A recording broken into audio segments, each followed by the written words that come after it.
Guys এর বাবা মাকে যদি আমি কখনো সামনের মাথায় পাইতাম তাহলে ভাই তাদের কাছে একটাই প্রশ্ন করতাম যে মেয়েটা কি আসলে আপনাদের?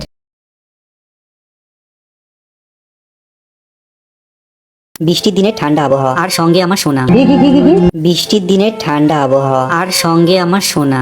আচ্ছা ভাই বুঝলাম তোর সোনা তোর সাথে আছে, কিন্তু তোর পাশে যেটা শুয়ে আছে সোনা আলা, ওটা ওখানে কি করছে? আমারও তো সেই একই প্রশ্ন। এই দুটোকে যদি একসঙ্গে কাছে পাওয়া যায় তাহলে কি সকালবেলায় উঠতে ইচ্ছা করে? মনে হয় সারাদিন সোনাকে জড়িয়ে ধরে ঘুমিয়ে। এখন বুঝলাম ও কোন সোনার কথা বলছিল। আমি তো ভাই প্রথমে ভাবছিলাম ও নিজেরটার কথা বলছে, বাট না, ওর সাথে যেটা আছে ওই সোনার কথা বলছিল।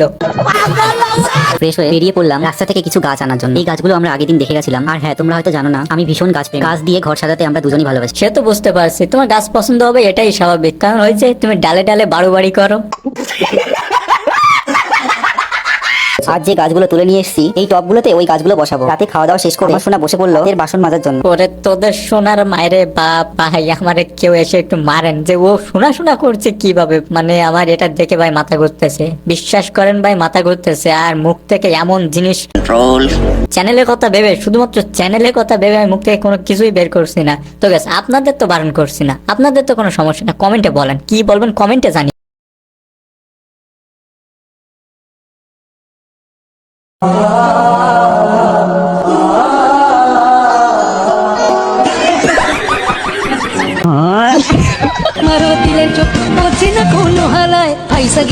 হালাই কামটা করলো কি গাইস? এরকম বন্ধু কার কার আছে তারা ভিডিওটি মেনশন করতে বলবেন না।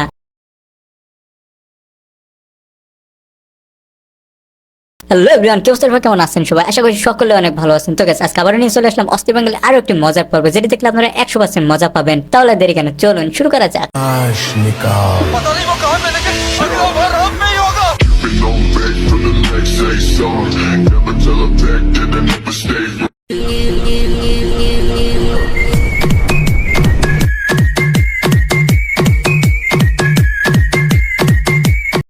লক্ষ্য করেছো পাশের বাড়িতে জামাই এসছে, জামাই ষষ্ঠীতেও এসেছিল, এখন অমাবস্যাতেও এসছে। তো তোমার মনে হয় না তোমার মেয়ে জামাই আসুক? মায়ের মুখটা কিন্তু আসলে দেখার মতো ছিল।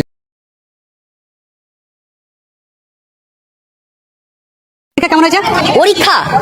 পরীক্ষা বলতে হেভি ফাটিয়ে দিয়েছি, ঠিক আছে? মানে 5 বছর কোনো কোশ্চেন কমন নেই, একটা কোশ্চেন কমন নেই। মানে যে পেপার করেছে, যে পেপার করেছে কি খেয়ে পেপার করেছে সেটা বোঝা দোষ। মানে সে বলছে না যে 5 বছরের কোনো কোশ্চেন কমন দেবো না। লাস্ট পরীক্ষা বায়োলজি পেপার ছিল, লাস্ট পরীক্ষা সায়েন্সের স্টুডেন্টে একদম ভালো করে পাসটা দেবো, ঠিক আছে? কিন্তু যে পেপার করেছে সেটা বুঝতে পারিনি যে পাস দিতে পারবে না, কারণ আমরা অলরেডি পাস নিয়ে বসে আছি 5 দিন ধরে। স্যারেরা আমার বন্ধুকে কি বাস দেবে? আমার বন্ধু তো অলরেডি বাস নিয়ে বসে আছে।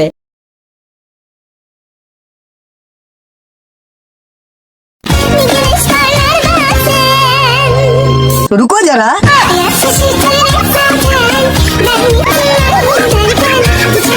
মানে ওরা তো উপকার করতে চাইছিল, বাট মেয়েটা বেশি বুঝলে যা হয়। আমার ছেলে বউকে নিয়ে আসছে, আমার ছেলে বউ আমার সাপোর্টের জন্য সে মার বাড়ি যেতে চায় না, সে আমার কাছ থেকে পরীক্ষা দিবে। মা ডাকছে, মার কাছে যাবে না। আমার ছেলে, আমার মেয়ে নাই, আমার এগুলাই হচ্ছে মেয়ে। না, আমার শাশুড়ি হ্যাঁ আমার নিজের মায়ের মতনই আমাকে অনেক আদর যত্ন করে। এটা মেয়ে আমার। ইতনা সুকুন।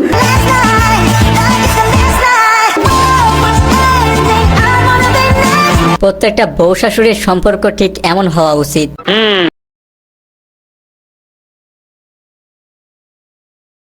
এক্সাম মোটামুটি ভালো হয়েছে আমার, কিন্তু আমার সমস্যা হয়েছে, আমার আগে আমি কমার্স নিয়ে পড়তাম, 2.5 বছর কমার্সে পড়ছি। কারণ আমি হঠাৎ যখন আমি ফিনান্স পরীক্ষা দিতে আসছি তখন আমার হয়েছে কি যে আমি রেজিস্ট্রেশন কার্ডে দেখি আর্টস আসা।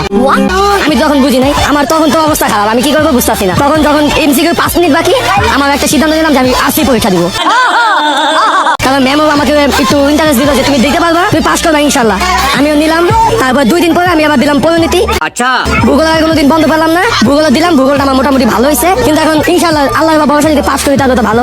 ভাইরে ভাই, তুই যদি পাস করিস তাহলে তো তুই রেকর্ড করে ফেলবি। তো গেছে আপনাদের সঙ্গে এমন কখনো ঘটছে নাকি? যদি ঘটে থাকে তাহলে অবশ্যই একটু কমেন্টে জানিয়ে যাবে।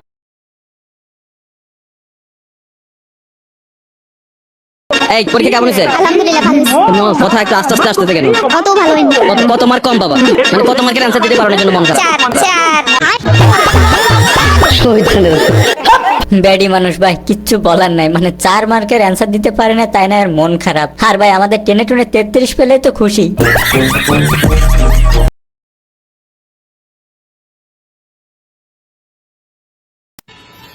देखिए कहते हैं ना लोहा लोहे को काटता है टकला टकले को काटता है।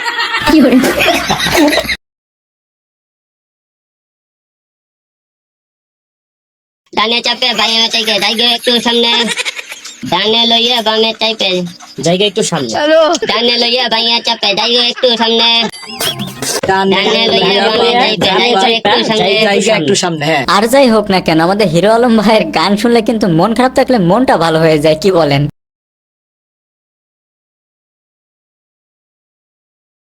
বিমানের মধ্যে ঢুকলে কোনো কষ্ট নাই, আবু দেখলে কোনো কষ্ট নাই। না না কোনো সমস্যা নেই। তেমন কিছু না, গ্রামের চাচাতো ভাই যখন প্রথমবার প্লেনে ওঠে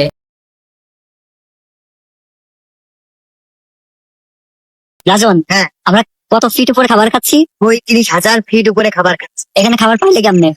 আছে না ভাইরা, বার্গার, বার্গার, ইট চকলেট, বিড়ি দিবি।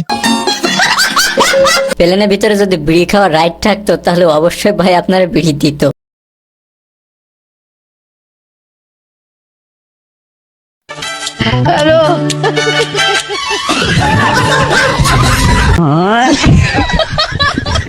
মাঝে মাঝে আমার বন্ধুর বুদ্ধি দেখলে ভাই আমি অবাক হয়ে যাই। তো গাইস, এরকম বন্ধু কার কার আছে তার এই ভিডিওটি শেয়ার করতে বলবেন না।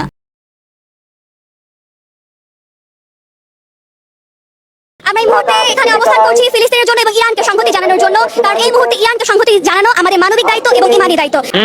তো গাইস, এই মেয়েটা আসলে কে আপনারা কেউ কেউ জানেন? যদি জেনে থাকেন অবশ্যই একটু কমেন্টে জানিয়ে যাবেন। তো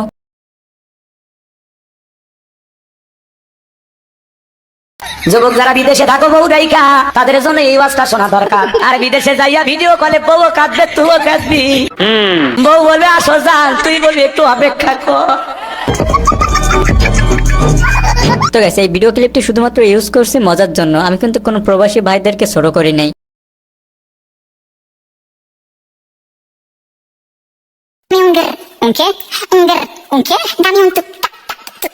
রুকো যারা,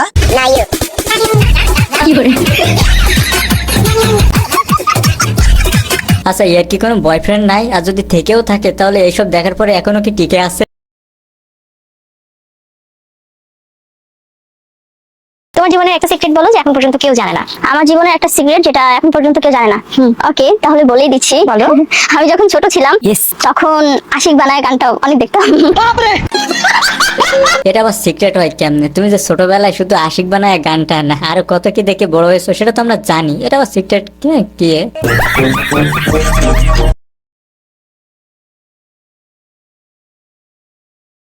ওরিয়া আই লাভ ইউ, তুমি আমারি, আমি তোমারি। গাইস, পুলিশের হাতে কট খাওয়ার পরেও এভাবে কে হাসে? মানে কি বলবো, যাই হোক।